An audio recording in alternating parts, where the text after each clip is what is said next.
Abhyuday Hindi classes में बच्चों आपका स्वागत है और मैं विजयलक्ष्मी राठौड़ वापस आपके सामने महादेवी वर्मा के द्वारा रचित रेखा चित्र संस्मरणात्मक रेखा चित्र भक्तिन लेकर उपस्थित हुई हूँ, जिसका भाग 2 आज हम पढ़ने जा रहे हैं।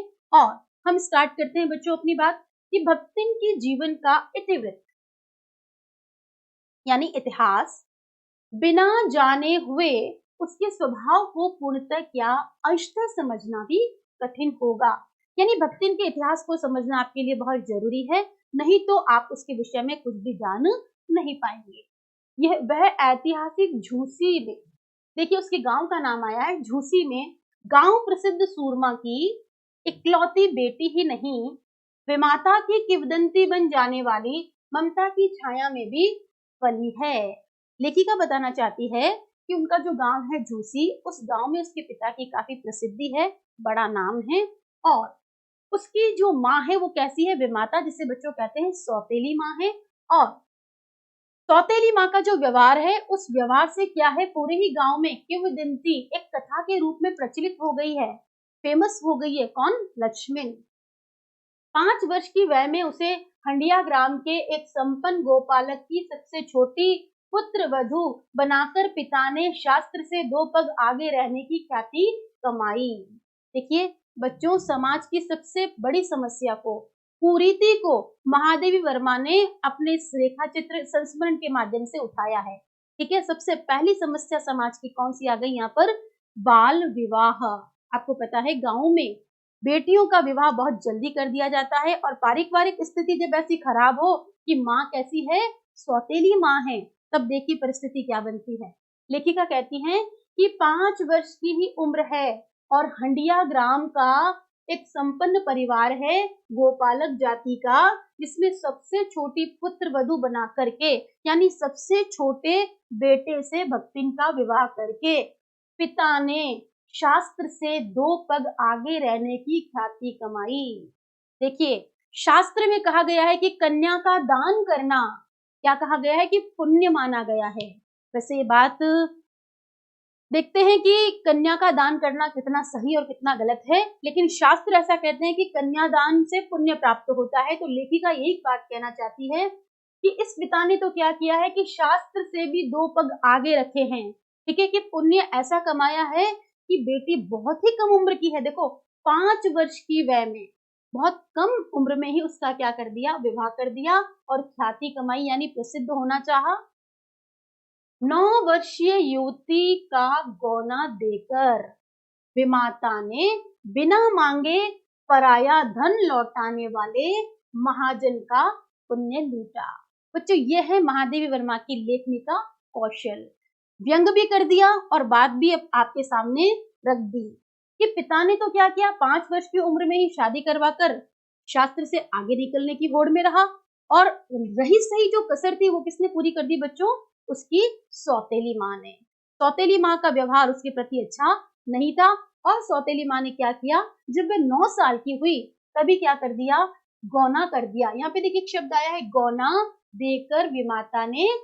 जो संसार में एक नियम है कि बेटी तो पराया धन होती है, तो उस पराये धन को उसने तुरंत ही अपने परिवार से क्या कर दिया, निकाल दिया, और धन लौटाने वाले महाजन का पुण्य लूटा। जिस प्रकार महाजन को कोई व्यक्ति धन दे करके कि तुम्हारा क्या हो गया, कर्जा उतर गया, ठीक उसी प्रकार विमाता ने क्या किया, बाल विवाह तो पिता ने ही संपन्न कर दिया था, और विमाता ने क्या कर, उसकी सौतेली माँ ने क्या किया, उसको तुरंत ही क्या कर, 9 वर्ष की आयु में ही गौना उसका कर दिया।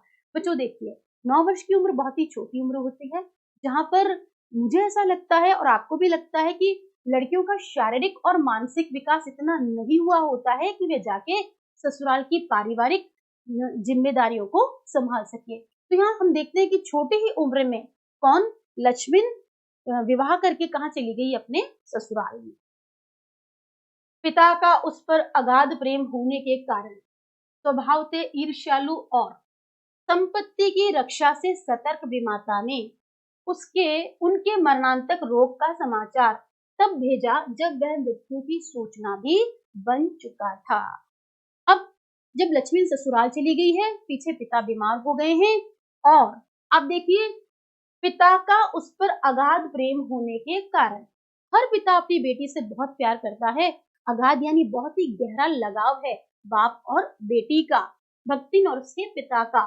तो ये बात किसको अच्छी नहीं लगती थी बच्चों? जो ईर्ष्यालु स्वभाव की उसकी सौतेली माँ है। तो सौतेली माँ ने क्या किया? अपनी संपत्ति की रक्षा में वो बड़ी ही सतर्क थी। ऐसा ना हो भक्तिन आए और मेरी संपत्ति में अपना कोई अधिकार दिखाए। इस बातों में सतर्क और सावधान रहने वाली माँ ने, उस विमाता ने यानी उस सौतेली माँ ने, उसके पिता को क्या रोग हुआ, वो किस कारण मरा, ये कोई भी समाचार जब तक मृत्यु की सूचना भी बन चुका था, ठीक है, मतलब पिता मर चुके थे, तब तक उसने कोई सूचना वहां पर नहीं भेजी, उसी बात से अवगत नहीं कराया गया। अब देखिए, हम देखेंगे कि जब वह मृत्यु की सूचना भी बन चुका था, यानी उसके पिता कब बीमार होते हैं और कब मृत्यु को प्राप्त हो जाते हैं, ये सब बातें उसको बाद में पता चलती है।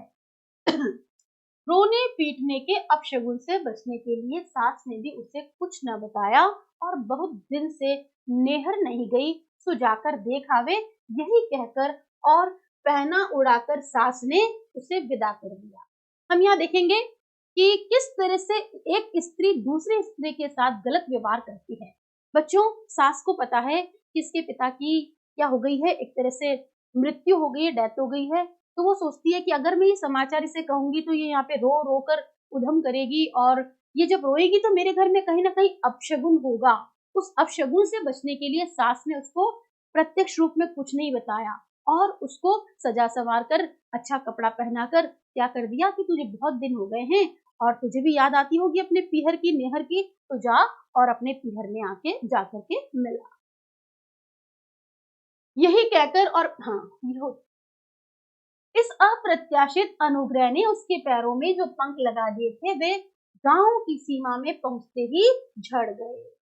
कई बार ऐसा होता है ना कि ससुराल में बहुओं को अचानक कह दिया जाए कि आज आपको पीहर जाना है, उनको आशा ही नहीं है कि आज मुझे पीहर जाना पड़े, जाने क्यों दिया जा रहा है।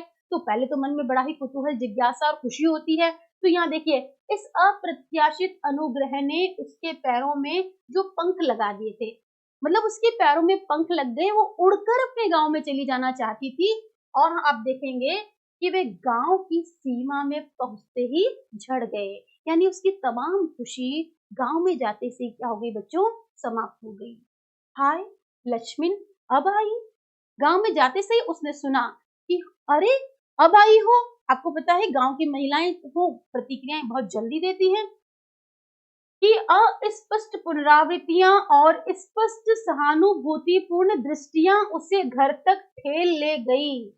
कोई उसको कह नहीं रहा है, लेकिन वो सुन रही है अपने कानों से। क्या कहती है औरतें? हाय लक्ष्मण अब आई, यानी पिता को गए कितने दिन हो गए हैं और तुम अब आई हो।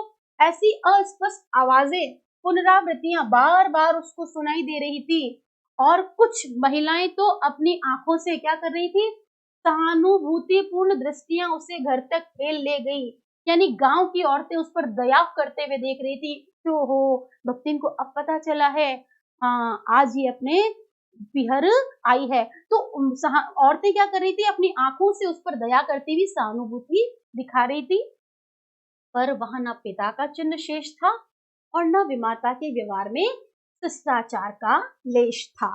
अब आप देखेंगे कि पिता का तो देहांत हो गया है और जो उसकी सौतेली माँ है उसमें इतना शिष्टाचार भी नहीं है कि उसकी बेटी आज घर आई है तो उसका स्वागत सत्कार करे, उसको थोड़ा सा क्या कहे, सहानुभूति दे। क्योंकि वह अपने पिता की मृत्यु का इस तरह का समाचार, एकदम वो शॉक्ड हो गई है कि क्या हुआ और मुझे पता भी नहीं चला। दुख से शिथिल और अपमान से जलती हुई वह घर में पानी भी बिना पिए उल्टे पैरों से ससुराल लौट पड़ी। देखो बच्चों, एक एक स्त्री अपने पीहर जब जाती है तो वो बहुत उत्साही होती है, ठीक है, और वहां उससे बड़ी अपेक्षा होती है कि मेरे उस परिवार में मुझे बड़ा अपनापन मिलेगा, स्नेह मिलेगा। लेकिन यहाँ ना तो उसके पिता रहे और माता जो है उसकी जो सौतेली, उसका जो दुर्व्यवहार देखा तो भक्ति अंदर से बहुत टूट गई। और वो बहुत स्वाभिमानी भी है, उसने अपने पिता के अभाव में उस माता का भी परित्याग कर दिया और वहां पानी की बूंद तक नहीं पी और कहाँ चली आई बच्चों, उल्टे पैर तभी तत्काल उसी समय लौटकर अपने ससुराल आ गई है।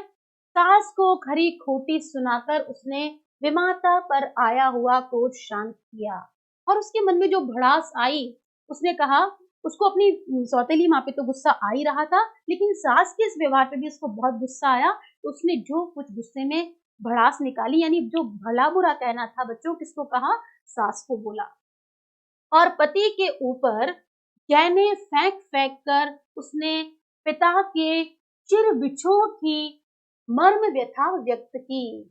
एक औरत के गुस्से का, उस कह सकते हैं उसकी अंदर की करुणा का, जब उसके पिता का देहांत हो गया, ना पति ने बताया ना सास ने बताया, तो उसका कहीं ना कहीं जो रोष था वो कैसे उतरा बच्चों? सास को बड़ी खरी खोटी सुनाई और उसके जिसने जो सारे जो गहने पहन रखे थे, आपको पता है ग्रामीण क्षेत्र में महिलाएं बड़े सुंदर सज करके फिर पीहर जाती है, तो वो सारे गहने उसने उतार उतार कर किस पर फेंके?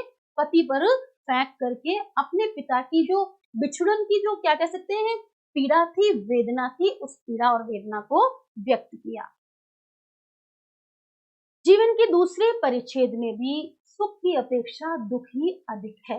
महादेवी कहना चाहती है कि बचपन में तो उसने कष्ट पीड़ाएं देखी ही है, लेकिन जब वो अपने ससुराल में आई है तो ये यहाँ जो उसका जो जीवन शुरू हो रहा है उसमें भी आपको आप स्वयं में देखेंगे कि भक्तिन को सुख की अपेक्षा क्या है, दुख अधिक मिल रहा है।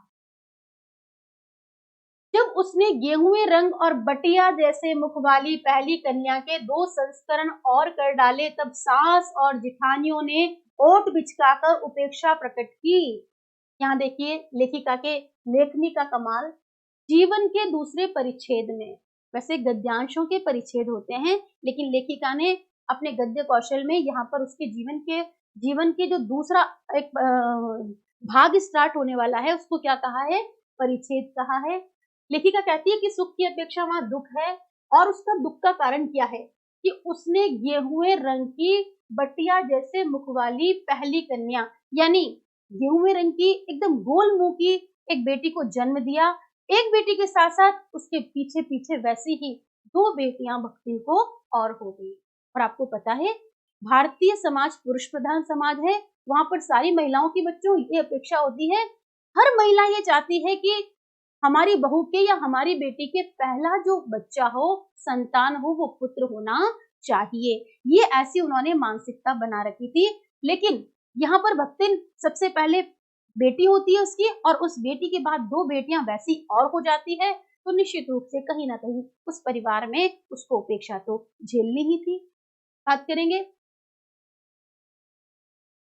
सास और जिठानियों ने ओट बिचकाकर उपेक्षा प्रकट की। तो पहले भक्तिन का सम्मान कम था, अब उसने 3 बेटियों को जन्म दे दिया है, तो उसके परिवार में उसकी सास ने, उसकी जिठानियों ने उसकी बहुत उपेक्षा की, यानी उस पर ध्यान देना बंद कर दिया।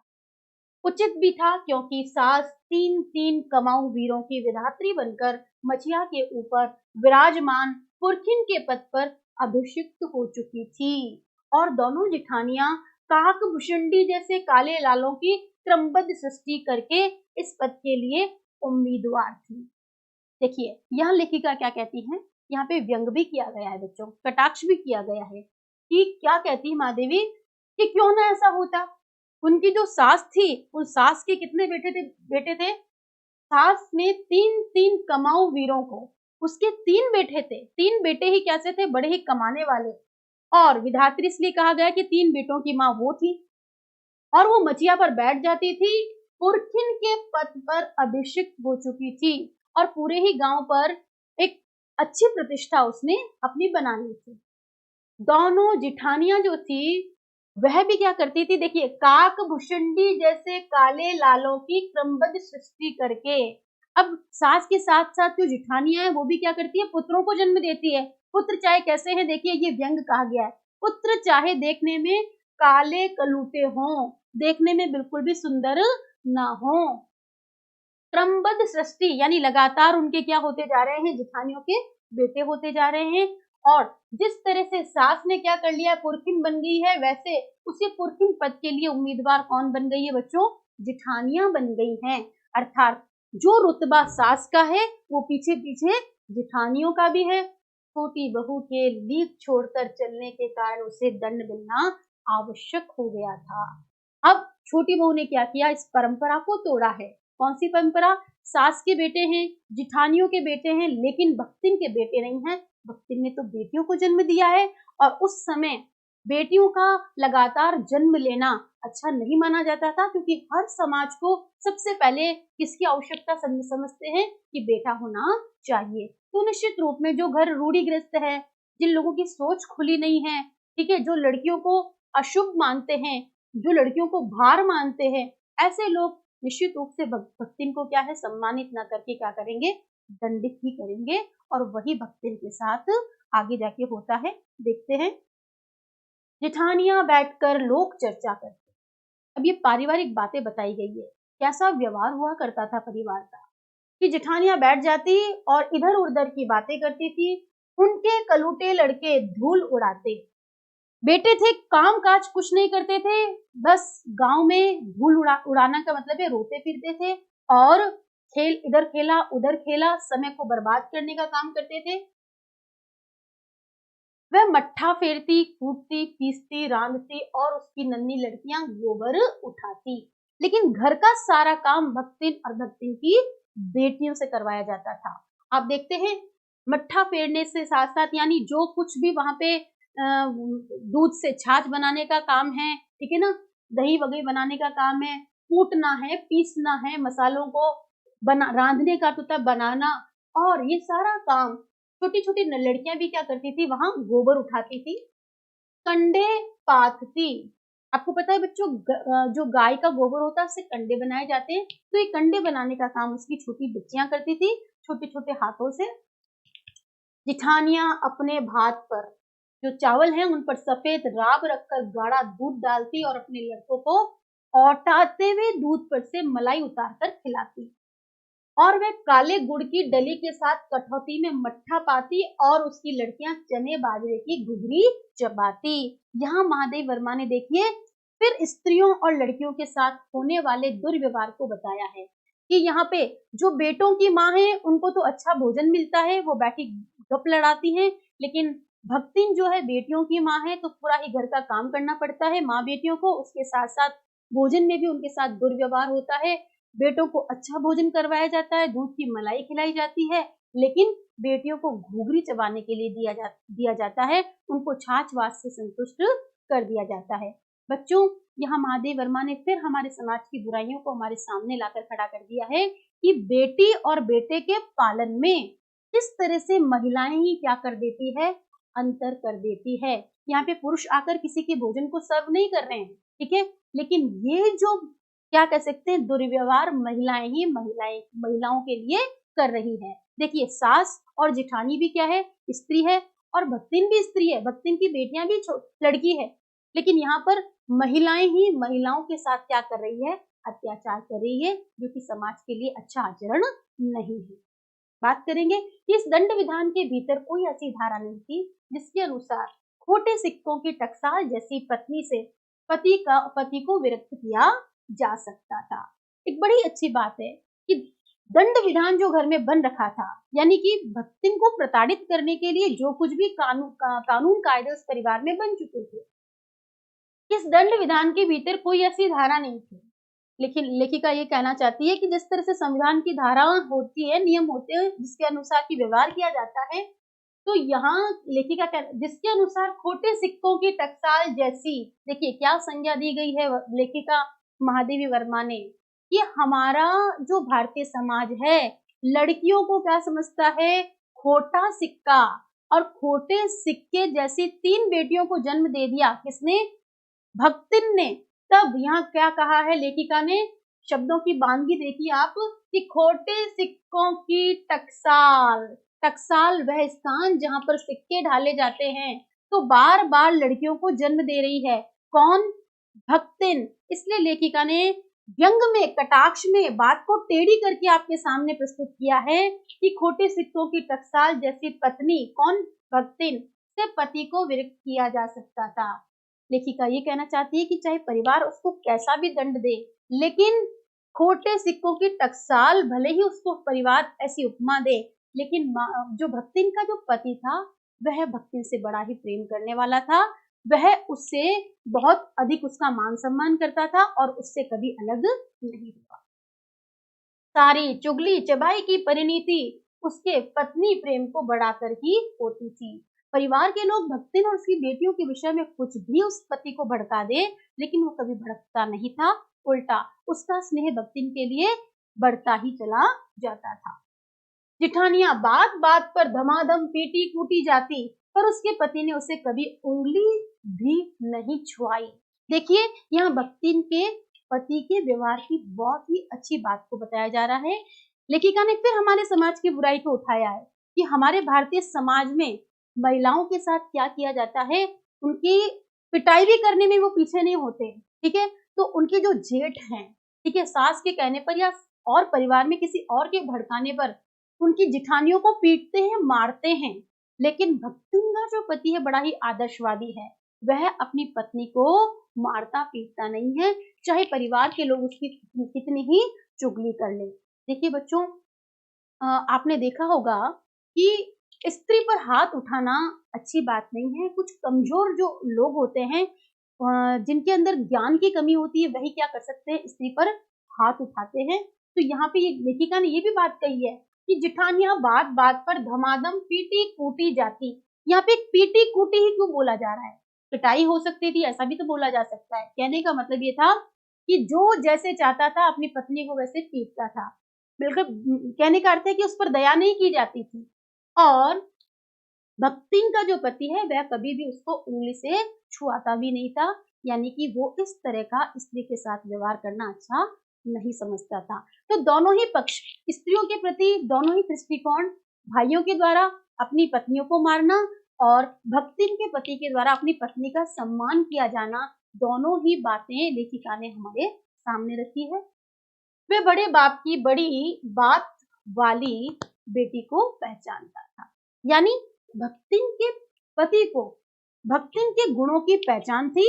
वह समझता था कि ये बड़े बाप की बड़े संस्कारों वाली बेटी है।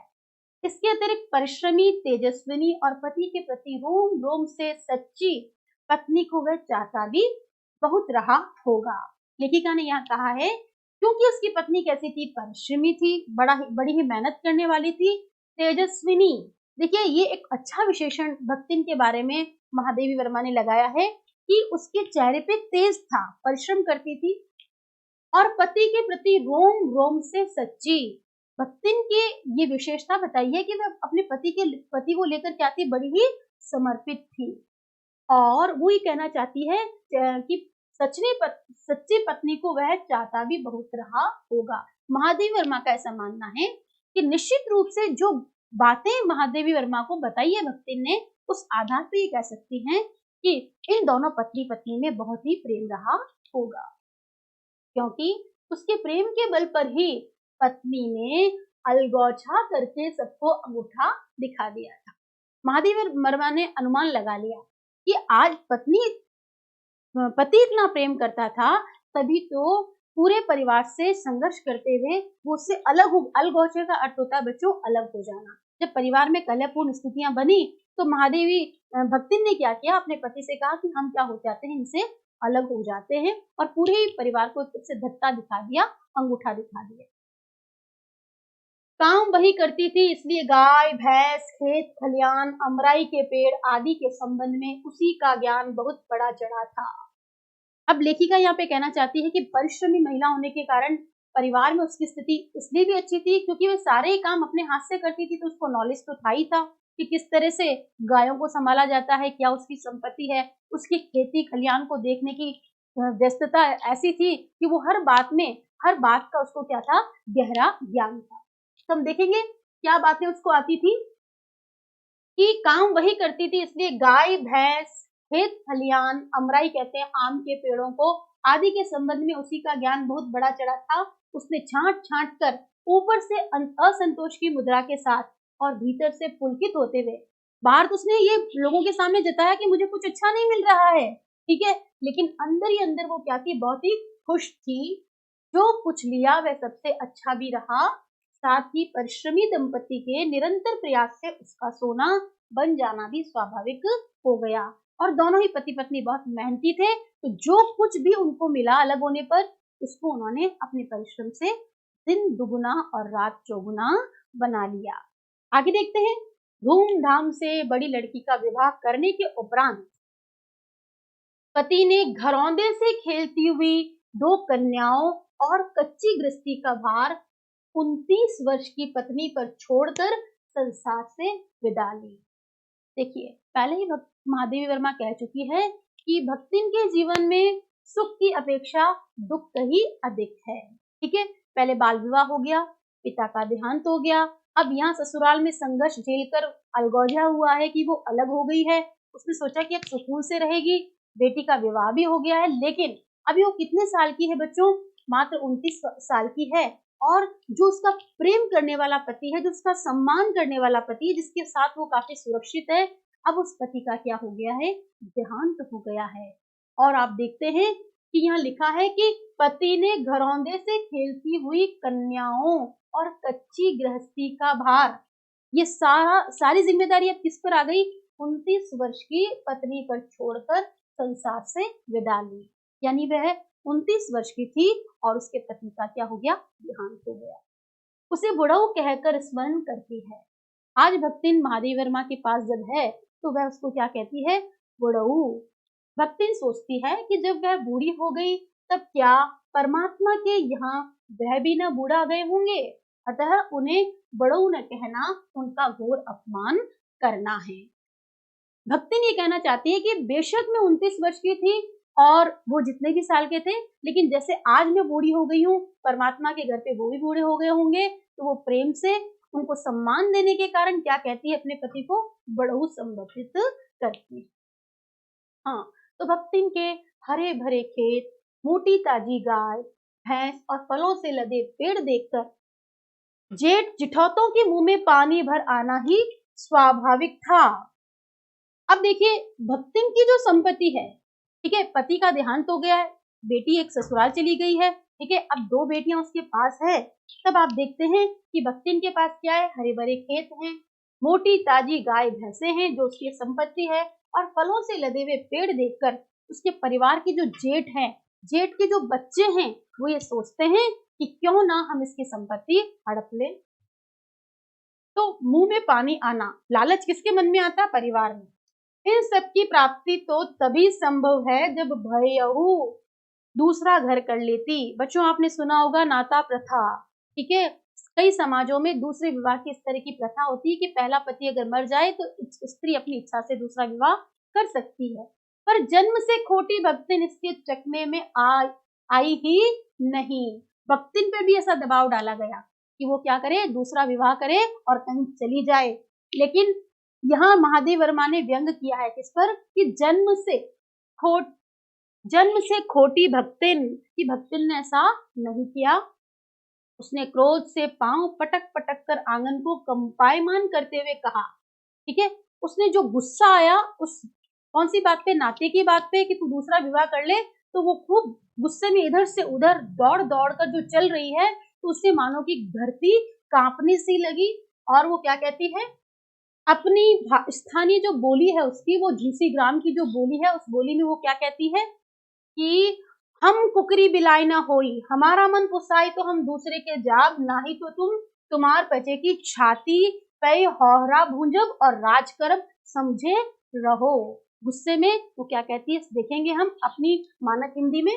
वो कहती है कि हम कुकरी बुलाई ना होई, मैं कोई कुत्ती और बिल्ली नहीं हूँ, हमारा मन पुसाई, मेरा जो मन करेगा तो हम दूसरों के जाब, तो ही मैं दूसरा नाता करूंगी या विवाह करूंगी, नहीं तो तुम्हार पचे की छाती पे हौरवा भूंजब, नहीं तो मैं क्या करूंगी? तुम्हारी छाती पर मूंग दलने वाली हूँ और राज करब, और मैं राज भी करूंगी।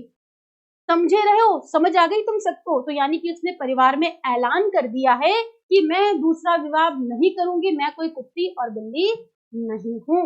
और वह ऐलान कर चुकी है कि वह इस परिवार में रहकर ही क्या करेगी? सबके सामने रहेगी भी और राज्य भी करेगी। बच्चों, इसका नेक्स्ट पार्ट हम अपनी नेक्स्ट क्लास में पढ़ेंगे। तब तक के लिए नमस्कार।